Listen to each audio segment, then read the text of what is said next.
Here's how to scrape Grailed products with no coding knowledge. For this we'll need the Grailed scraper from nutty.codes. Link will be in the description. Simply just download it for your browser. Next, press Listings in the list. As you can see, we extracted the products in this list. To extract more, simply scroll down. And the more you scroll down, the more you will extract. Alternatively, you can use the auto function, which will auto-scroll for you and add the data to the list. Once you're done, press stop. Now, press on the settings. Then head to Store Data. In here you can find all the data you scraped. You can specify some data to delete or move to export. Now, to customize this, press on Customize. Then press on Listings in the list.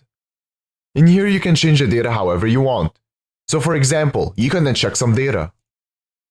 You can also change the order of the data. And also change the name.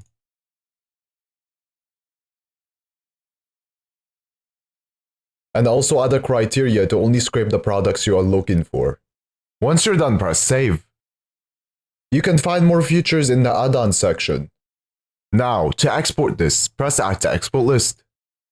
Then press Export. In here you can export it in many different ways. I will export it as HTML. After exporting, here's all the data we extracted.